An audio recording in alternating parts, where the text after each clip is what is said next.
তীরে পার করিতে নেব না তোমার বেলায় নেব সখী তোমার কানের সোনা সখী গো। এটা কি পাখি রে? পানির মধ্যে না গাছের জন্য টিং টিং টিং টিং টিং টিং টিং। এখন তাকাইতে হবে না, এখন আর রোদ লাগবে না। শীতের সকালে নৌকায় করে এখন আমরা সুন্দরবনের চারিদিকটা একটু ঘুরে দেখবো, এজন্য বের হচ্ছি।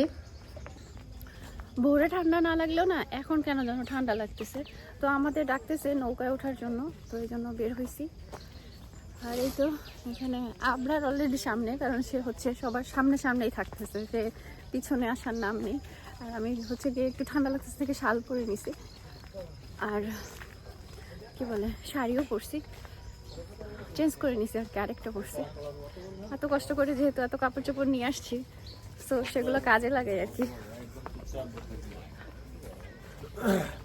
একটু চা খাওয়া দরকার ছিল, বাট ভাবতেছি ওখান থেকে ঘুরে এসে এখানে যে সুন্দর একটা দোকান আছে, সব কিছুই আছে, তো চাটা একটু পরেই তাহলে খাবো। নৌকায় আগে ঘুরে আসি, আর এখনও নাস্তা করি নাই, একটু পরে নাস্তা করব।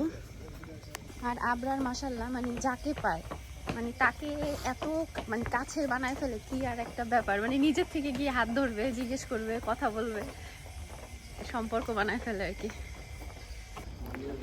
তো আমরা সুন্দর রাস্তা ধরে যাচ্ছি, জানি না এই রাস্তায় আবার কবে আসবো।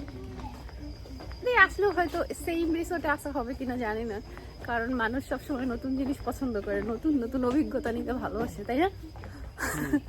মনে হবে যে না এখানে তো গেছি, আমি আরেক জায়গায় একটু যাই, তাহলে ভালো লাগবে, এরকম একটা ব্যাপার। এই যে ঘাটে অলরেডি বোট রাখা আছে, ওই যে ওই বোটে করে হচ্ছে গিয়ে মংলা থেকে আনে, আর এইখানে হচ্ছে নৌকা, বেশ বড় সড়ো আছে নৌকা, আমাদের নৌকা তো ওইটা। আর পানি কিন্তু এখন অনেকটাই নিচে নেমে গেছে, এই যে জায়গাটা অনেক পিচ্ছিল, একটু সময় নিয়ে নামতে হবে। এই যে এটা হচ্ছে লোকালয় আর কি, আর এই তো এই খালের ওই পাশে হচ্ছে গিয়ে সুন্দরবন। দেখি বাঘটাকে দেখা মেলে নাকি।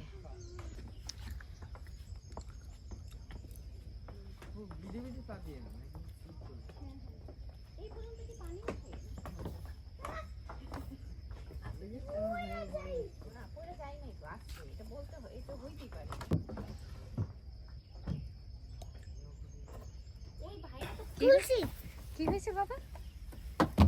যাও যাও বাবা কাছে যাও। বসো বসো। একটু হলে পড়ে গেছিলাম। ওই যে হ্যাঁ, দেখো